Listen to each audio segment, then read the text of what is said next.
Thank you very much. My name is Keith Kryszczun, and I run global platform sales for Cadent. And I'm here to talk about the power of television, sight, sound, and motion, live television, local television, the type of television that the IBC is bringing us, which is people collecting their badges. If you look up there, there's literally a thing where they're recording that. God knows why. So Kayden is an advanced advertising technology and services company. We work with both advertisers and agencies, 400 plus, and then we also work with content providers and global TV platform providers as a technology solutions provider. So I'm going to share with you some insights that we've seen in the US market, where we're in somewhat of a unique position as one of the largest buyers of addressable advertising. And then we've been working with folks like Liberty Global and Virgin Media and others in the European market for the past 5 to 7 years, rolling out addressable advertising. I'm going to show you how we're working with Sky and Virgin Media. So first, I hear a lot like television is in a demise state or whatever, but Reese has the same slide and it was uncoordinated, but Amazon, Alphabet, and Facebook are pumping money. This is traditional television spend increases, not even addressable. So they're clearly seeing the power of building a brand using traditional television. If you look at the UK market, you see the same thing. Look at the number one category spend for traditional television is online advertisers. Obviously, those are growing businesses. You look at the bottom of that slide, you'll see Amazon is now the third largest advertiser in the UK. Regards the US market, so the US is about a $70 billion television market. They're expecting about $3 billion in addressable spend by the end of this year. That's for both indexed and household addressable. We generally see 3 to 5x CPMs over traditional television in our market, and I think the two things to consider there are, it was early adopters stage for the last 3 years. We're now seeing, this is from the ANA, which is the largest advertising body in the US, 35% of advertisers are now trying addressable. That's kind of following the classic adoption curve of new technology and innovation. We think that'll scale to the rest of the market. And then when we kind of size the market as a whole, we see a $70 billion market where we think in 3 to 5 years, 30% of that is going to use addressable capabilities. So it's a $20 billion opportunity, and that doesn't include the $15 billion in online video spend that I think will be cross-platform and addressable enabled. So we think it's a great opportunity. The reason why the market is growing and scaling in the US, and I think this is where Europe is headed, and I'll get into that, is that if you look at whether leading cable operators like Comcast and Charter and AT&T, Hulu, Sling, all these companies have deployed dynamic targeted ad insertion so that a large advertiser can now hit 80 million homes that have these technologies deployed. They're deployed across live television, across video on demand to the set-top box. They're deployed into IPTV solutions. And the ability to match data sets is there, so you can bring first-party data, third-party data, and the ability to manage reach and frequency is there as well. So that's why advertisers are gravitating this, and there's a lot of scale in the market. And the other thing I think is important is, in our addressable business, it's all about KPIs with our clients. So we can measure things like sales lift, but we can also measure in-store traffic, all based on commercial television exposures that happen in a live or on-demand environment. We can track these to pure digital metrics. So that's, I think, why a lot of the online businesses are gravitating to it. So what are we seeing in the EU and the rest of the world?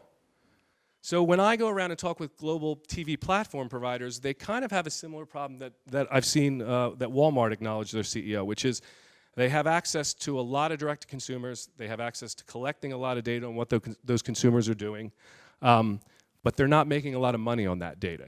And the reason is you need to kind of bring the ad dollars against your footprint, against your customers. And if you look at what Walmart did recently, they hired a very seasoned Google, Microsoft, and Amazon exec who's now both Chief Technology Officer and Chief Product Officer. So clearly they're going to start building out a bigger advertising business than they have today. And when we look at the win-win scenarios, and working with Liberty Global and their content partners, there's a lot of things, but the big ones are you can drive new revenue, right? I think when you brought up the words revenue share 5 years ago, people were very sensitive about that. I don't see that in market anymore. I see, we heard it today, broadcasters are very willing to partner and acknowledge the value that a platform provider brings in terms of enabling addressable capabilities. So new revenue there. On a revenue share side, improve the customer experience. There was a recent thing that came out from Jamie and Sky, which I thought was astounding, which is the addressable ads reduced tune away by close to 50% for a program. I mean, that's incredible reason to do that alone. And then the last reason we see the most is that it supports the business relationships between content providers and their distribution partners. You know, I'll give you an example. People are rolling out network DVR, which I think is great for consumers. They have very tough discussions on rights for that platform. If you provide the ability to refresh those ads, that is very good for the content provider, and it supports that kind of relationship. One of the things that, to get a little bit into the technology here, is that we've seen is that in a lot of markets, you know, especially the EU with GDPR, and in California now we have a privacy act called CCPA, which is coming up, which is basically just as strict as GDPR. Traditional digital workflows where there's redirect from an OTT or platform provider to a content provider to an exchange to a DSP where IP addresses or cookies are used to being targeted, they don't necessarily translate well in an addressable environment where GDPR is obviously the law of the land now. So we've been setting up a model with Liberty Global where it's an API-driven platform. So what Jamie mentioned earlier is we deploy with Liberty Global.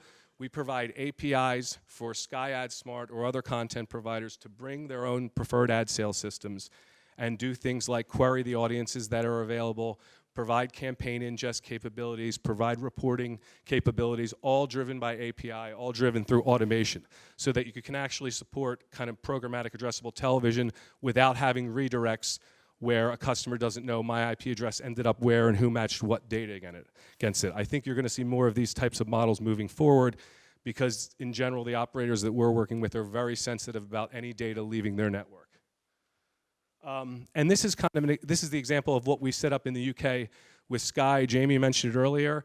You know, and we're very proud of this. I would say, you know, the lesson learned for us is we worked very closely with Sky and Virgin Media, you know, over 2 years, hand in hand, developing the requirements, deploying the technology, and the benefit is what Jamie said, is you now have, you know, upwards of 12+ million homes where they can do addressable advertising capabilities. I think it's a win for Liberty Global. It's a win for Sky.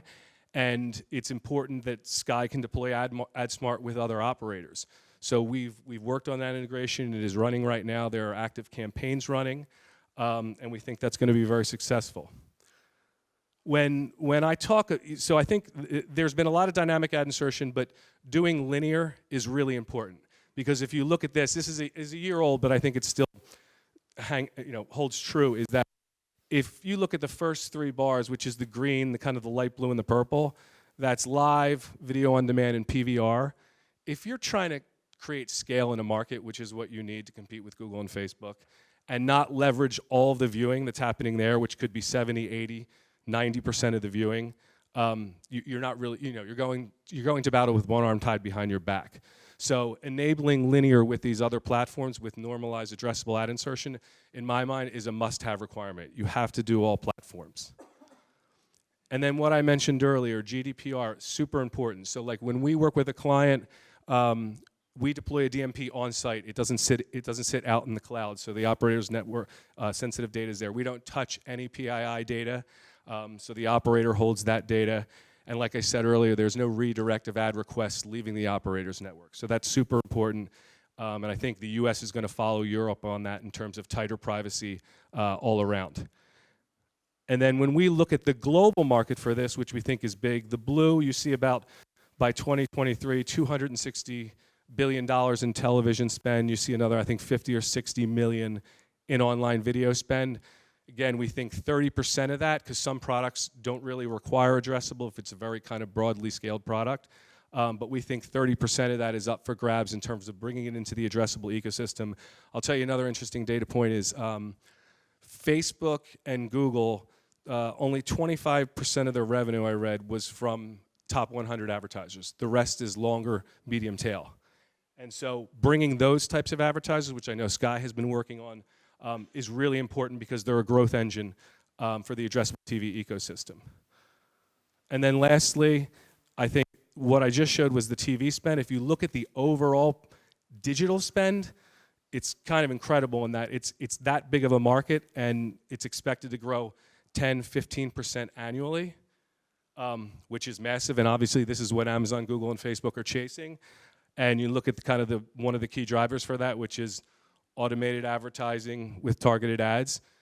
This is what both existing broadcasters and TV platform providers, that money is up for grabs. And I think the technology exists today to get it.